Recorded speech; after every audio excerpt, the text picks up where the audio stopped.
Put that in the back pocket. I'm all about it. Animal proteins are the way to go. Jess will get some hate mail. It'll be awesome. I don't have any hate for vegans. I mean, if it works for them, but...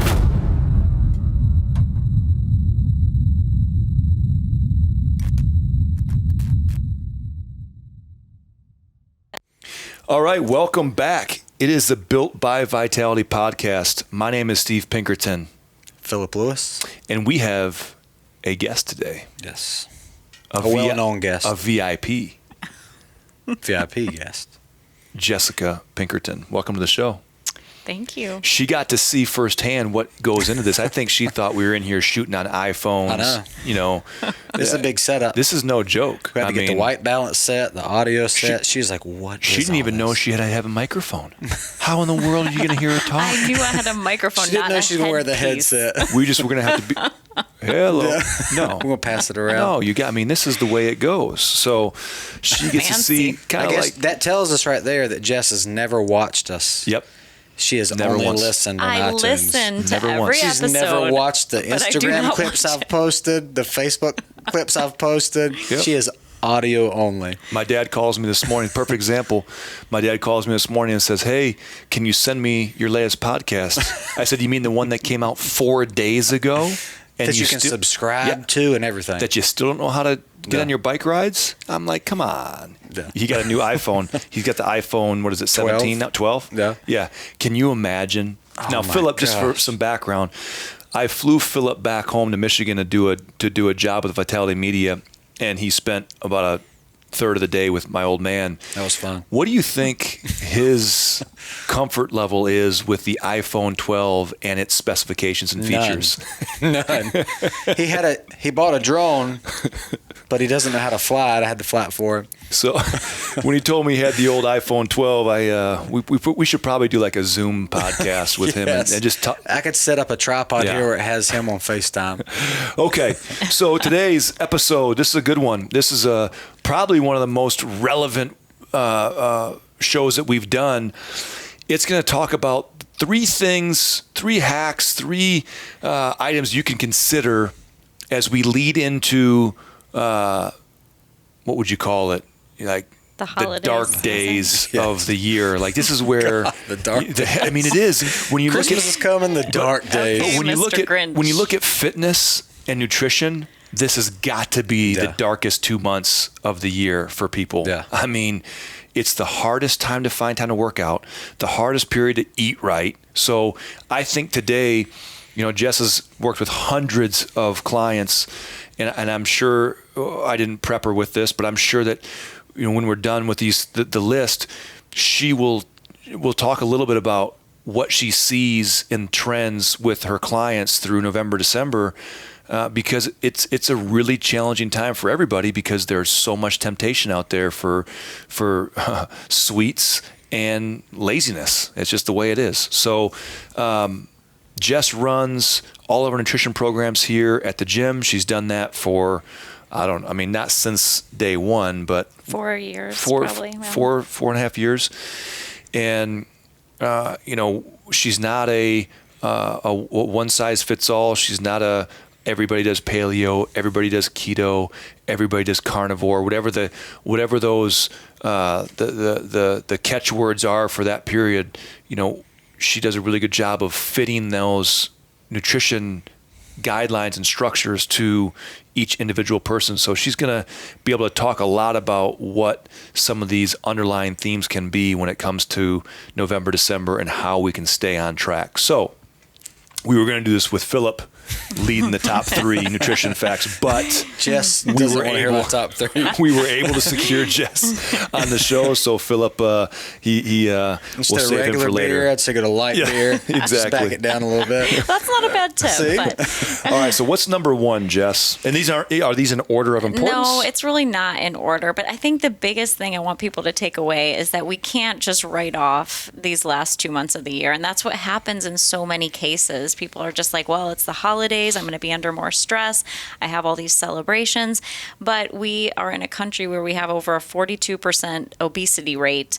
We have 1 out of 3 Americans that are either diabetic or pre-diabetic. It's just not the time to say it's a free-for-all. We can still enjoy the holidays for sure and enjoy the get-togethers, but we've got to mitigate the damage. So these 3 things I think we can kind of put into play to do that, or to help do that. So the first thing I would say is it is super important to prep healthy foods and have them on hand. And this isn't just for going into the holidays, it's all year round. But now especially because we are more busy, there's more get-togethers, there's more excuses to just go out and get fast food. But if we have healthy food options available, it's going to help a ton with that.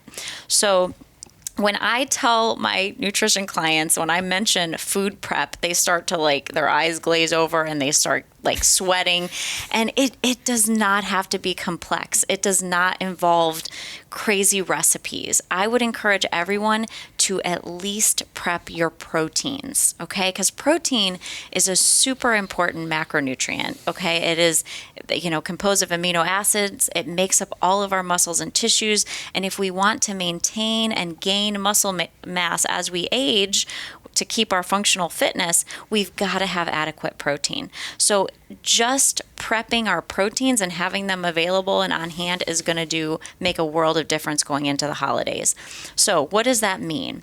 Well, taking the easiest way you can do it is take a pan, put it on the stove, take a healthy oil. So whether that's avocado oil, olive oil, coconut oil, or like a grass-fed butter, 1 to 2 tablespoons over medium heat.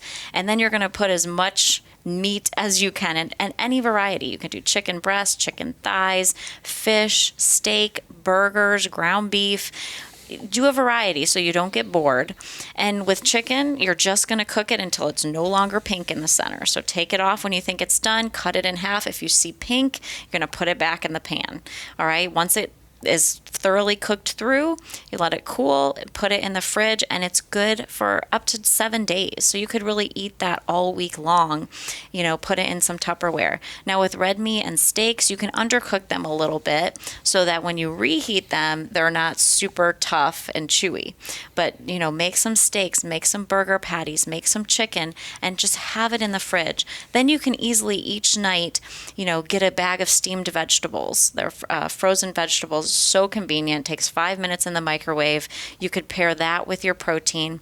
You could do mixed greens. Get a bag of mixed greens and make a salad.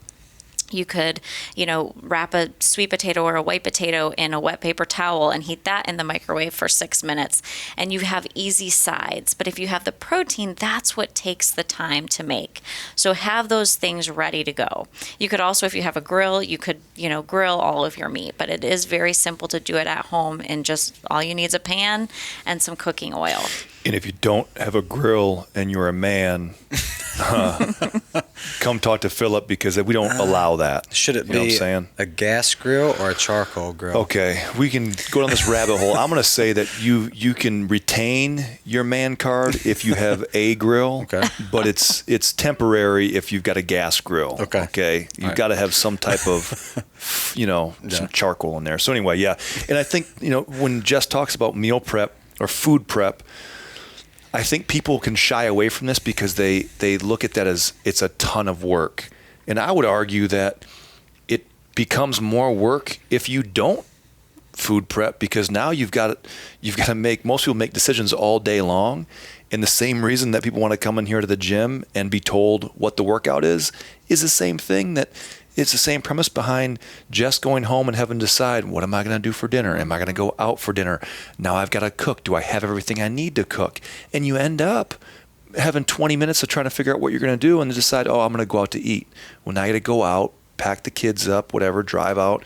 By the time you get back, the amount of time you've invested in just that one decision, I mean, it's pretty crazy when you look at what you could be saving if you just did a little bit of meal prep. And like she's saying, she's not talking about having every meal portioned out. We're not talking about, individual meals for everybody. She's talking about a bulk protein that just sets you up for success in the protein department, and then the sides are the easy way to do it. I tried it the first way, try to make every meal. And God, the first time I food prep, it took me like 6 or 7 hours. Yeah. It was terrible. But then I just started doing the main stuff. Then I can heat up a side or something. It was way easier. Yes. Yeah. I tried to do every individual meal, and it took a long time. And think, if it takes you 6 hours to food prep on a Sunday, you're probably not going to do that over and over again. So now there's got to be it in 45 minutes or an hour. So like I can do it way quicker. There's got to be a balance. It's got to be a give and take. Well, and I'll give it to Steve. I mean, he's for 10 years made all of our proteins. You go through phases. Sometimes you do it on the grill. Sometimes you do it inside on the stove. But it is so nice to come home and just be able to heat things up. And even for the girls, I mean, we will heat up the meats. We will pair them with, a starch, whether it's some type of potato or rice or fruit even. But then we have them to make with our keto meals. So we'll just put a vegetable with them or fry an egg to put with a burger patty or something. And one thing that you gain by only doing the protein is you don't have to be on the same nutrition plan as somebody else. If Jess and I weren't eating the same, odds are, and I don't want to go down the vegan rabbit hole, but if you're doing any type of healthy nutrition plan, you're going to have protein in there. You're going to need some type of protein. So now it doesn't matter if you're a kid, if you're a mom, dad, grandparent, doesn't matter. The food for everybody, the building blocks is right there in front of you, which brings me to my next thought out loud here. We need to have Jess back, and let's really ruffle the feathers, and let's get her to talk about veganism. Is that? I'm sorry. Veganism is a word? Yeah. Okay. Veganism. I think that's a question we get so much, and I'm never smart enough. My brain is just not quite big enough to be able to educate people on that. I think that'd be a great. That would be a good one. Follow on. So put that in the back pocket. I'm all about it. Animal proteins are the way to go. Jess will get some hate mail. It'll be awesome. I don't have any hate for vegans. I mean, if it works for them, but I'm not saying that you hate vegans. I'm saying that when they realize what you're saying and the science behind it and why it's not a very healthy option, they're not going to like you. That's the problem. Jeez. Okay. Well, I'm not trying to make any enemies. Back to the food prep thing. If you have these meals or even the proteins on hand, it's also very helpful because we're going to have a lot more social gatherings as we come into the holidays. And say you're going somewhere and you know that there's really not going to be any good options for you. You're going to overindulge. You can, have your meal at home that you've already gotten mostly prepped, and then go into that situation not being as hungry, which is really helpful, opposed to if you go in and you're starving, your willpower is not going to be enough in that situation. So maybe eating something, even a smaller portion beforehand, will help you make better decisions. And I think for sure when you talk about going into a situation where you've got a party or you're in a social setting, you're taking the factors to make good decisions and putting them all, stacking the deck against you. Now you've got people that are going to be around you, so you get the peer pressure. It's usually in the evening, which our decision making, our resolve gets lower and lower the later it gets at night. So now we're setting the stage for a big problem, especially most people. I would think when it's a party at 7:00, I might not eat past 2 because I'm like, I want to crush some food at this party. So I think most people, when they know they're going to be in a social gathering, they probably don't think about eating before they go, so they're not full. There's some people I know won't eat most of the day if they know they're going to a big gathering for a holiday, just so they can eat everything in the day there. Because it's going to be great food. They know it. They know they're going to have food that they're not used to having. And now you're starved. It's like going to the grocery store hungry. That's suicide for me. Are you kidding me? I mean, that's terrible. I won't do it. So anyway, I completely agree that having some plans before you go out to these social gatherings, especially I'm pretty social, right, Philip? So I probably, this is definitely going to be something I need to take. He doesn't need a plan. He doesn't need a plan. No. All right, Jess, is there anything else with number one? Nope. All right, so take us to number two. Okay, so second thing is we don't want to drink our calories. Okay, so I want you to stay away from sodas, sweet teas, sugary coffee drinks, eggnog, fruit punches, things you'd find at these social gatherings. Alcohol? And then, yes. And then my next thing is getting into alcohol, because we are going to be around it more with celebrations. And yes, we want to limit it. I get that we're not going to probably totally eliminate it during this time of year, but there are definitely better decisions when it comes to alcohol. So not using a sugary mixer if you're going to have a mixed drink, of course. Like if you're drinking vodka, instead of putting it with orange juice or something, just drink straight vodka with some ice, right? It'd be better. There you go, Philip. Just take the orange juice out. You don't even need the mixer. Just down the hatch. Yeah. No. Well, and if you do want a mixer, there are a lot of options. If we think about all these new carbonated waters that are out there, LaCroix, Bubbly, Perrier, Pellegrino, there's all different flavors. That's a great mixer for any of the hard liquors. You could also put some fresh squeezed lime or lemon in there. If you do like a soda as a mixer, not using real pop or soda, going to like a Zevia, which is sweetened with stevia instead of real sugar. They have every flavor out there. One thing I like to do if I'm going to have tequila is to make a margarita, but instead of the sugary traditional margarita mixes, using the Element Recharge electrolyte drink packets, because they have a citrus salt flavor that is so good, and it's filled with sodium, potassium, and magnesium. So as you're drinking alcohol and you're dehydrating yourself, that can kind of counteract some of those negative things. So that Element Recharge can be a great mixer. It's like an upper and a downer together, kinda, right? Jess has no idea what she's just done.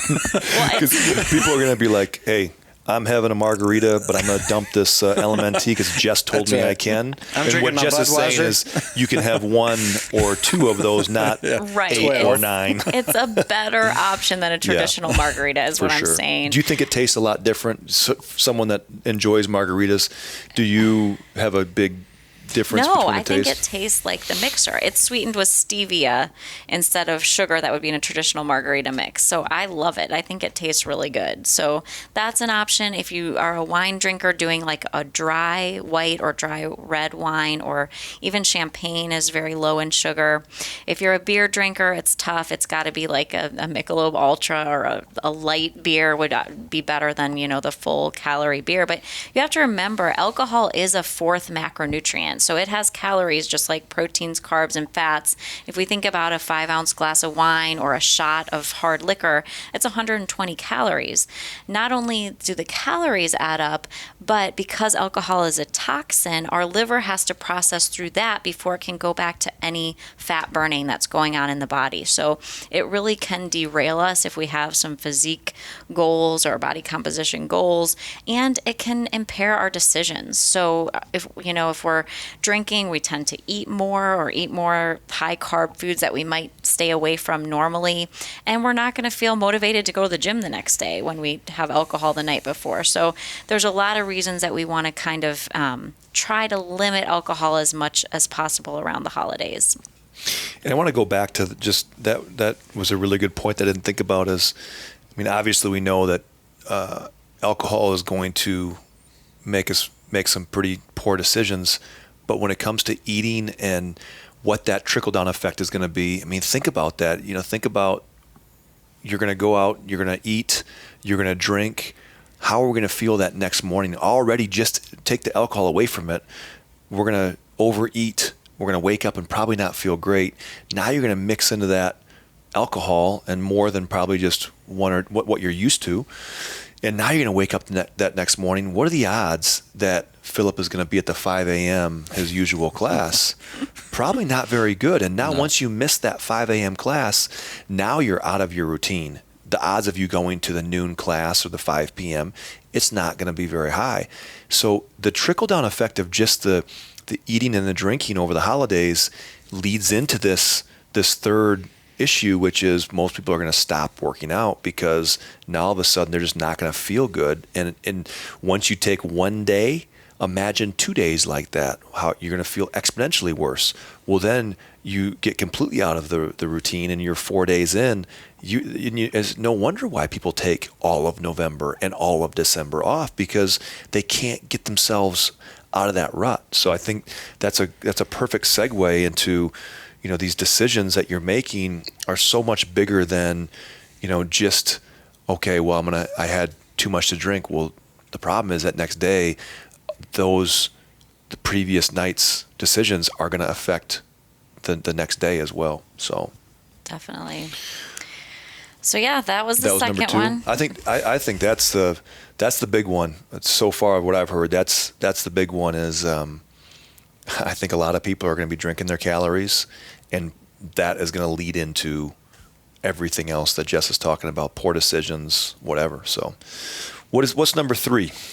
So number 3 is to find some alternatives, because obviously I would love for you and all my nutrition clients to not have any alcohol, to not have any sweet desserts, to stay away from the high carb foods, to exercise every day, and it's just not going to happen. You Sounds guys, pretty fun. Yeah, sounds like a good time. Sign Philip up for that. That would be ideal, but I get it. It's not going to happen. Oh man.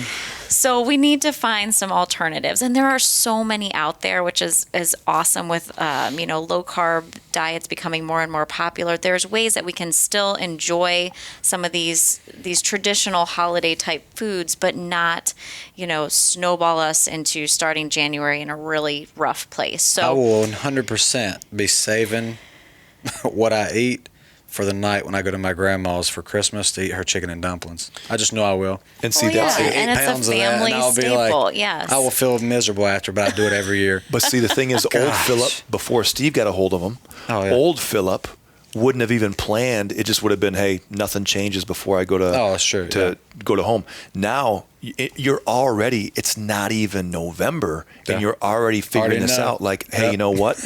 I've got to make some changes. And I'm going to chalk that one up. I'm going to make a bad choice there, but I'm okay with it, because now I'm going to lead up to that and make good choices leading up to it. That's all. Jess is saying. I'm thinking, instead of eating 2 pounds or 3 pounds of chicken and dumplings that night, I might eat 1 pound, pack the other 2, and bring them to the gym for meal prep the following week. There you go. Yeah. Something like that. See, just space it out so I don't feel as Philip bad. 2.0. Yep. New and improved. Yep.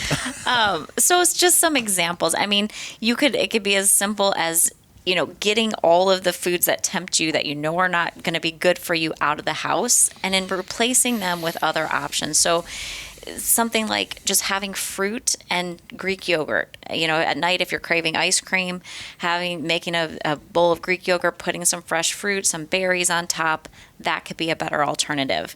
If you need chocolate, a lot of us, really crave and love our chocolate, having the Lily's brand of chocolate on hand. Now, this is a chocolate that's sweetened with stevia instead of real sugar, and stevia is a natural sweetener that doesn't affect blood sugar or insulin levels. So you could buy it in the chocolate bar form. You can buy the little Lily's chocolate chips, and that can satisfy a craving.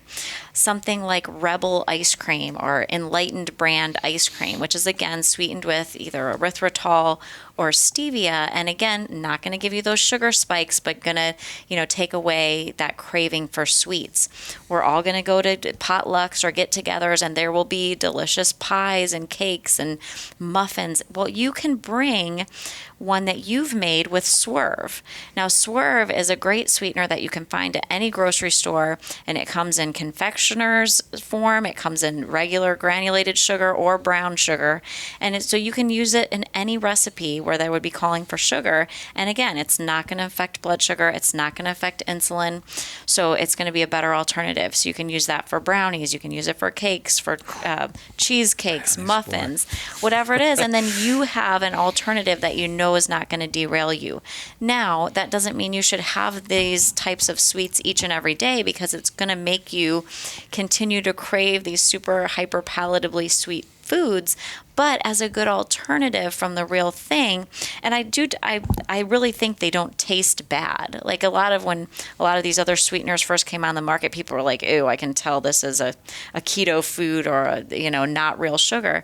But now they really do taste a lot like sugar. Same thing for your coffees. A lot of people go to Starbucks and you'll, buy these grande drinks that are like hundreds and hundreds of calories. We went and remember our video, Philip, where we critiqued some of the drinks. It's crazy how much sugar is in these things. But you can now use different sweeteners. There's one called Whole Earth that is a great sweetener that tastes like sugar, but again, it doesn't affect blood sugar. You could use Truvia, you could use stevia or monk fruit and make your own coffee drink. So it's not like you can't ever have these things again or taste those sweet flavors, but just find a better alternative. Now, if you're like a person that craves the starchy type of comfort foods at the holidays, cauliflower can be a good alternative. So it seems crazy and people have all these memes and jokes about cauliflower, but really, I mean, if you have, diabetes or high blood sugars and you should not be having mashed potatoes or mac and cheese at Thanksgiving dinner, you could do a cauliflower mash or you could do a cauliflower mac and cheese. There's so many good recipes out there that just have that simple swap. So it's a very much more low carb option than the traditional comfort foods. I definitely think if you look 5 years ago to what your options were for keto, paleo, you name it. I mean, you're talking about a small little section of one aisle in a grocery store, and now you've got websites after websites, stores, big box stores that have a ton of options. And like Jess said, an alternative. Let's say you're a pumpkin pie guy. You can find 20 different recipes for pumpkin pie that are compliant with whatever you're trying to follow. Mm-hmm. And you just got to experiment a little bit. I think that's the part where people miss the mark is, it's hard work to be healthy and focus on your nutrition. And there's not just going to be this cookie cutter approach to where, I can do that, I can't do that. There's so much gray area where you can kind of play around a little bit and have some fun with it and find a recipe that you like. And you know what? When Jess finds a pumpkin pie that she loves, she'll save it and we'll put it up in the cabinet for next year. We don't have to keep. Once you find it, you've got it. It's no different than finding your grandmother's old Rolodex that had all the recipes on them. She did all the work for us. Why are we redoing the wheel? Same thing. Once Jess finds these alternatives, they're there, and it can be a fun process. So I agree. I think identifying some alternatives is a good way to do it. Especially let's just not get Starbucks anymore. I mean, yeah, I'd agree. Yeah, Philip, I'd agree on that. Let's not get it. If people knew what some of these, oh man, I'll tell you, it's crazy. It's crazy. So, what do you think? I mean, I look at November, December, and I'm like, man, people's goal is just let's sustain ourselves through that. Let's gain 1 pound instead of 7 pounds or 6 pounds, because the reality is, depending on how much you weigh when you start, it can add up. If I'm 242 and are you 242? Yeah. Okay. Just checking. I didn't know. I didn't know if I had an echo in my ear. Yes. But if I go all in for 2 months, I mean, it's not a big, I think Jess says a pound or 2 pounds a week. I'd probably say 2 pounds a week is very feasible for someone that weighs to lose or to gain. Yeah. To gain. If I'm 242, you're talking about that's a percent of my total weight every week. If I did that for 8 weeks, you're talking about 15 to 17 pounds. You're talking about me being 260. You'd be jacked. Negative. But I think that's the way people got to look at it is, the goal, and I wrote this down when Jess first started talking. I thought it was really interesting is, they talk about making the best of those bad days. So in CrossFit or in fitness, when I was really trying to be competitive, my coaches would say, the biggest difference will come on your worst days. Can you make the best of a bad day? Or when things don't go your way, do you just throw in the towel and you're like, I'm not training today? And what they try to get me to understand is, hey, maybe you had a bad part A of a workout. But guess what? I got part B, C, and D that I can figure out how to manage that. I think the same thing is what Jess is talking about on the nutrition side. When you get to November, December, just because you have a bad day, that's when people punt it and they're like, forget it, I'm done until January. And that's why the New Year's resolutions are so big, because people waited from, October, November through December. And I think you can manage this thing and say, you know what? I'm not going to make it to the gym 4 days a week, but I'm going to make it 2 times a week. I'm not going to be able to be 100% compliant with my nutrition, but I'm going to do my best to make it 80% compliant. And if you can just have some of that mixed in, I think that people can sustain their fitness and sustain their health as they go into this, I think, a pretty critical part of the year. And, I've always been someone that I always liked ending the month and making sure that I'm set up, whether it's programming or whether it's my to-do list is set up ready to go and ready to attack moving into January. And what you do by not doing that in November, December with nutrition, you're setting yourself up for a really tough January, and you're putting yourself behind the 8 ball. So I think it's important that you take these 3 things and maybe we'll have Jess back on here and she can give us 4, 5, 6, and 7. Because I think the list can go on and on and on. These are just big, high-level, 100,000-foot views of what we can do to kind of mitigate this holiday season, the cheerful season of the year. So any last parting thoughts, Jess? No, I think that was really important. A lot of times what I'll ask my nutrition clients, because they come to me and they kind of divulge all of their, okay, this is what I had this. It's like they've got to confess, It's confessionals. And I'll just listen. I never have any judgment, but my question is always, okay, what did you do next? What was your next meal? What was your next bite of food? Because it doesn't matter. You did that. It was in the past. Hopefully you don't feel guilty about it, because we don't want to harbor guilt around food, but it's the hope that next meal was an opportunity to make a better choice and not to snowball and, like you said, and say, okay, just because I messed up with breakfast, that doesn't mean you've got to carry it through lunch and dinner and then the next week and the next month. Every single next bite you take or next meal you have is an opportunity to make a better choice.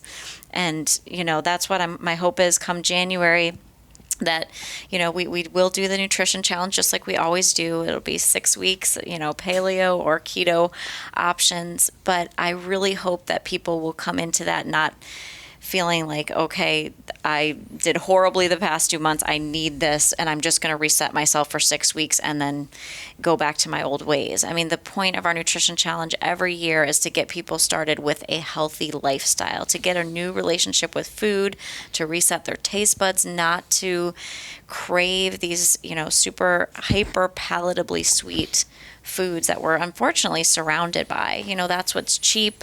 That's what, is everywhere we look. It's very convenient all around us. But if we can just, stay away from those things for even a 2-week period, our bodies totally change our cravings. We don't need them anymore. And we really start craving the foods that we're meant to eat and that our bodies thrive on. So doing the best you can through the holidays, and then, January will be here no matter what the circumstances are to help you get back on track. But yeah, if anybody has any questions for me, you can always email me at jess@crossfitvitality.com. I'd love to help you, stay accountable through the holidays and through the year. All right. Well, that is a wrap. Thanks for coming on, Jess. You're welcome. Philip, as always. If you have any questions, you can email me as well. Any fitness-related questions, you can hit up Philip. That's right. His inbox gets pretty full. All right, guys. Until next time, thanks for stopping by, and thanks for listening.